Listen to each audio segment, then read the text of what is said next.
Conflict normally invokes a fight or flight response, which is extremely disturbing for most people. But with the right methodologies in place and the right support, it's possible to go through conflict within the center of calmness.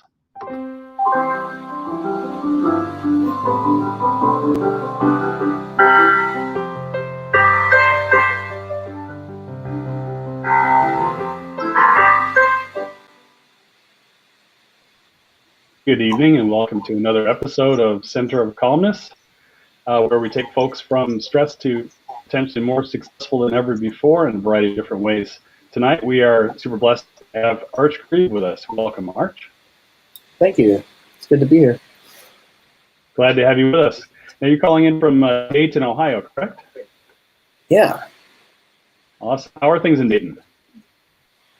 I think they're probably about as good as they are anywhere else right now. We have, we have a mask ordinance in place, and people are practicing physical distancing and everything. But there are some things that are starting to reopen, and there's a downtown area, the Oregon district, where a lot of people like to go and hang out, and they've closed that off so that now people can go out in the street and kind of grab a drink and dinner and hang out. So there are a lot of bright spots. That's excellent. It's good to hear that there's some signs of life out there. Here in Houston, we've seen the kind of a similar kind of glimmer of hope, if you will. Some things opening back up. There's still a lot of masks out there. I look forward to living in a condition where it doesn't seem like I'm in the middle of a hospital everywhere I go. Right. But they are looking up. Now we were chatting earlier about conflict, and particularly about the conflict that was evident in the recent presidential debate. Yeah, absolutely. That was certainly a display of conflict. Yeah, definitely. So, and I think that is really just a symbol and a signal of the deep conflict that we have as a country, right, politically, as we try to work our way forward and handle the variety of different approaches and methodologies in a very tense and difficult situation with the pandemic and with all the economic conditions. How do you see it from your end? Well, I recently actually wrote an article for the Dayton Daily News, our local paper here, and it was about dealing with a lot of the stress, I guess, related to politics. People have family, friends, colleagues that they work with that they, right now, I think a lot of them vehemently disagree with. And that's something that, can cause a lot of stress in people's lives. And so that's kind of how I look at it, and trying to maybe use some of the principles that we use as mediators in helping deal with our own conflict and trying to, this dynamic, I guess, that we have. That's a pretty interesting approach. I noticed that a lot of folks, just because of the inherent conflict in politics, especially nowadays, they'll basically run away from it, right? Take the flight approach and just keep a safe distance, and they won't bring those sensitive topics up because, in my mind, perhaps they don't have the tools to enter the conversation, stay calm and collected while they're in the middle, and then exit without taking any harboring any resentment or ill will toward the counterparty. From your end, being that you're an expert in mediation, how do you apply the principles that you've learned into a political conversation like that? Well, so I think really that what's going on anytime people are in conflict is they become weak and self-absorbed, and we use those terms to kind of categorize a lot of the emotions that people feel and experience when they're going through conflict, because like you said, it does cause this fight or flight response, and it causes us to kind of shut down. And so I feel like there's a lot of weakness on the part of that not wanting to engage with people and not wanting to have conversations, and that's kind of part of what I see happen, like half of what I see, I guess, when people are in conflict. I can definitely see that. And so given that situation where perhaps you have weakness on either one side or both sides of the conversation, whether it's just two individuals debating or whether it's a group, how do you identify and begin to encourage engagement in a situation like that where everybody feels so self-protective?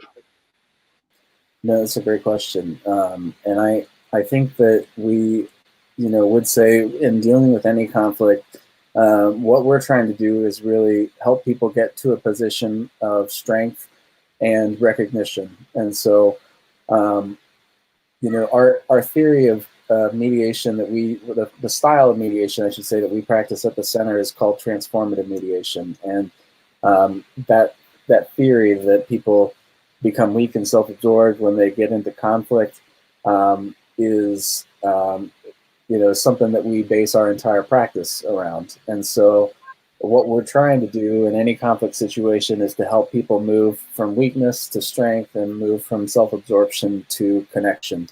And that's a challenge, obviously. And we don't believe we can make people do it. I think people need to want to do it. And what we try to do is help support them. And so, there are certain interventions that we use that try to help kind of draw out maybe some of those strengths and those desires that people have to make those connections. So if I may ask, how would your work begin? Would two parties come to you or come to your center and just ask the question, how do we get through this without starting a fight with each other? Or is it something where you might see a situation brewing and be able to insert yourself and just offer your support and services? Well, so we do a lot of work with local courts, and so that's how we get a lot of certain cases. And I help manage our small claims court case program and our juvenile diversion program, and those are both court referred. We also, though, I manage our divorce and dissolution mediation program, and for that, those are parties that are coming to us and seeking us out. We don't have a court relationship for that program, and so it's people who basically are saying that they want to maybe try to end their marriage relationally rather than at each other's throats and wanting to work through it that way. And so sometimes we've got cases though that are community referrals, and so you've got some neighbors and maybe they're quarreling, and somebody will call and let us know that there's an issue. Or oftentimes we work also with the local police department, and they will refer cases to us. And so in those situations, we're calling them and kind of saying, hey, we've heard there's a problem. Can we help? And can we offer up an opportunity to have a conversation? Interesting. And so in those cases, when you're making that call and reaching out to them and they're not expecting you, what kind of responses do you receive, and how do you work your way into to engage and answer the conversation? That is a great question. And I think that, so our program manager for the community program, her name is Cheryl, and she somehow does an excellent job, I think. And I think what at the heart of it is that she's a great listener. So she may call and somebody might say, oh, I don't want to talk to you. And, she'll listen and she'll reflect back, the fact that they don't want to talk to her, and, they'll immediately start to feel heard. And when people feel heard, that is one of those things that really starts to help them, become more empowered. And so, we always say too that empowerment comes before recognition. And so people that are stuck in that weakness, they can't really figure out a way to think beyond their own situation, and it's very difficult for them to do that. And so, a lot of times we're focusing on one party during case management to try to help them get to a place where they're even willing to have that conversation. I see. So obviously listening is a key step, and then reflecting back and letting the party know that they were heard is a great first step. And then how would you move that? Say you continue to work with that party and bring them to a place where they feel empowered to come to the table.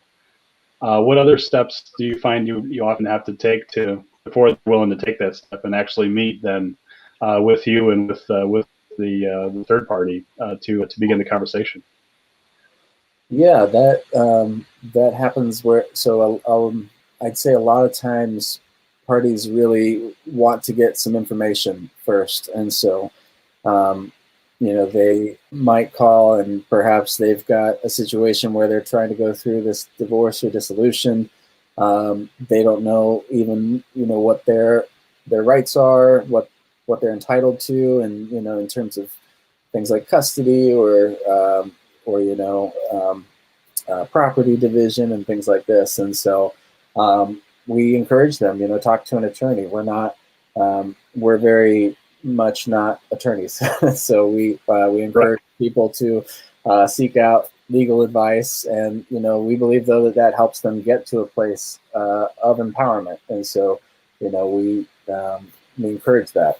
But I'd say information is one of those big things that a lot of times people kind of get hung up on, and they need to get some key information before they can make the kinds of decisions that they want to, that are going to be what's best for them. I see. So with some support from you or some encouragement, offering your team to reach out and obtain the information to level the field, if you will, right? Then that would invite them to the table, just because now they feel like they've got the right armor, if you will, to not get crushed in the conversation and to come out with something equitable at the end. Absolutely, yeah. And, because, a lot of the situations, we're not dealing with people when they're at their best, right? And so they're coming to us because there's a difficult thing that's going on in their lives. And that information can really be empowering, because it can be something that really gives them a sense of knowing what they're doing, and that that they have some good alternatives. And a lot of what we do really is just helping people think through situations. So when we're doing case management, we're really kind of doing what we call conflict coaching, and we're trying to help people process what's going on, figure out why it is that they are feeling weak and self-absorbed about it. And, a lot of times it can help them, deal with whatever situation they're going through. And so, we actually do quite a few cases where we just conflict coach for one party, and then they go back and they are able to have the conversation on their own without us. And that's great too. Absolutely. Yeah. Because then they're empowered to move forward. And really by then I've received your support at that point. Just to continue on, I wanted to, and I also wanted to make a comment before we keep going, that I think these lessons are huge for everyone right now, because I feel that really our whole world is under a much higher level of stress than usual. And so this process of thinking through the conflict, I think, is something that we're all going through at the moment, whether you have a serious personal issue that you're working through, or just getting through life in general in an arena of constant change that we're seeing these days.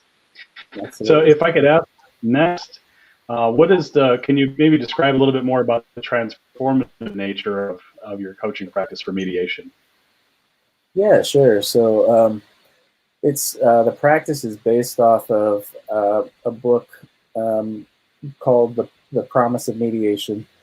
And there were two kind of co-founders of this model who basically looked at the mediation field as it existed at that time, and said, what's going on in mediation isn't really what mediation was designed to do. So mediation was designed to empower parties to be able to make their own choices, not have, a judge telling them, here's how your resolution is going to work out, but actually being able to do it themselves. And so what they found, though, was that kind of the foundation on which the style of mediation that most mediators were using, and most mediators still use, kind of was restrictive, and it was not actually empowering people to make their own choices. And so it was it's kind of more geared towards getting people to reach a solution,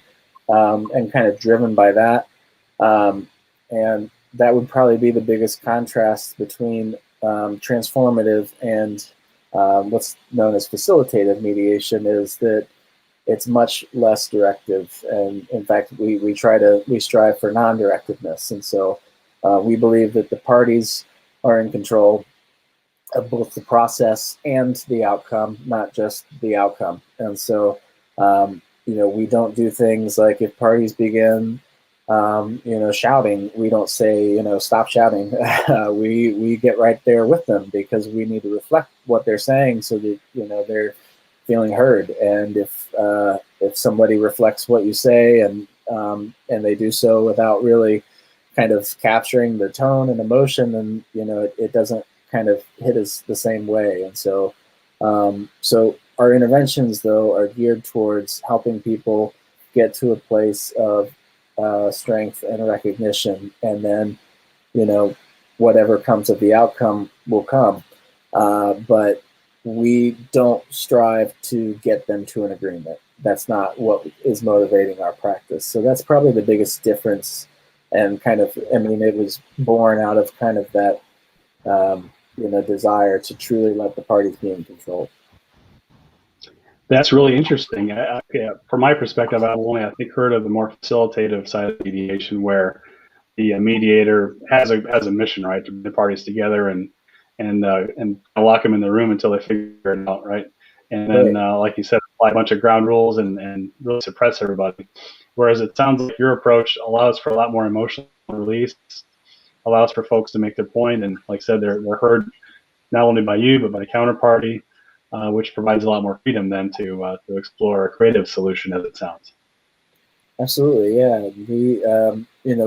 We think that people, when you try to push them towards a particular outcome or get them to an agreement, a lot of times they might come up with one, but it doesn't work because they haven't really dealt with those underlying issues. And so what we try to do, and a lot of times it takes longer, that's kind of the trade-off, but we try to help them actually deal with the root issues and causes of the conflict so that they can flesh those out so that the agreement might be more long-lasting.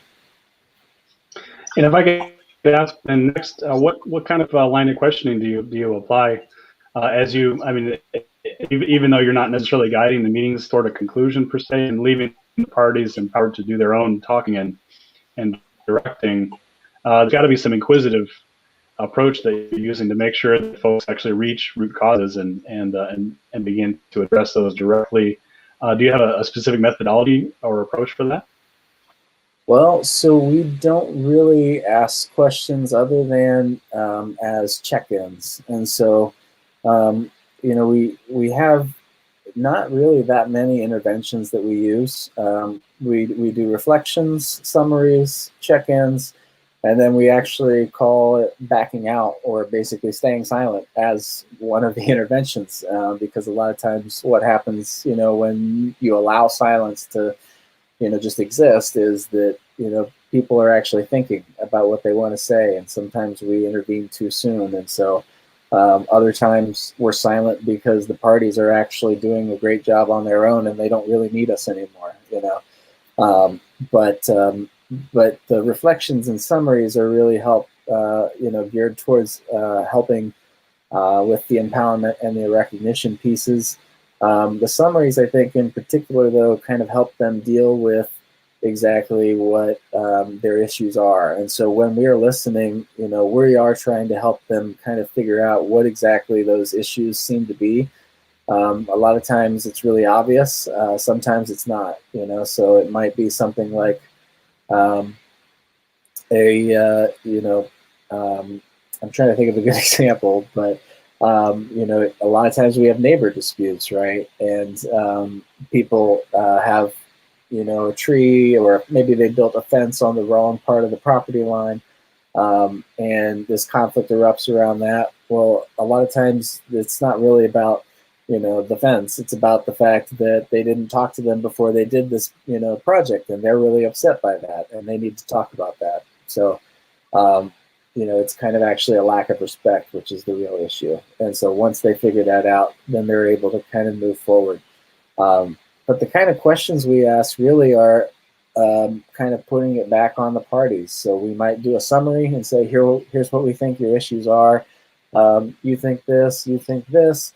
What do you want to do about that? Where do you want to go? And put it back on them. And it helps them realize that they're at a decision point. I gotcha. And that leaves them in charge and also fully responsible for what they're saying, which is critically important. I would think, Exactly. rather than trying to reflect it back on you and share the blame, if you will. Our segment is almost finished here, but I did want to ask maybe a final question just to help capstone this whole thing. I wonder if you might maybe anonymize a key example of an unusually successful mediation that you had the opportunity to be a part of, and if there'd be a way to summarize kind of the before and after of one of those situations where your approach was especially effective. Oh wow. Yeah, I think I could do that. I might need a second to think of Yeah, absolutely. an Take your time. example. Um, let's see. So I think one of them would be a visitation, I guess, that I did. And so visitation mediations are, you know, parents trying to figure out, unmarried parents trying to figure out how to, raise their child together. And that's some of our most heated types of mediations, because people are dealing with money, they're dealing with their children, it's, super stressful a lot of times. And so, um, you know, I don't know that I could give you any particular example, but a lot of times we've had parties that come in and, at the beginning they feel helpless because they just feel like there's no way that they're able to actually come to this agreement.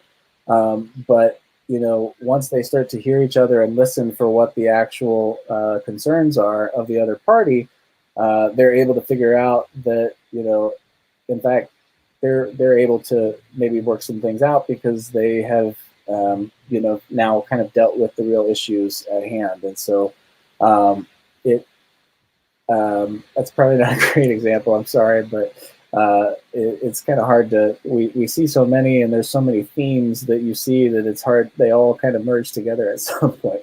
So. Oh, I understand. Yeah. Actually, I think that's a great example because you're talking then about the future of a child, right? And each parent's ability to raise, nurture, spend time with that child, right? And with successful work on your part, you're able to help support a process that allows both parents to stay involved and to essentially help end the fighting, right? And allow that time to be much more nurturing, which from the child's perspective that's a miracle, right?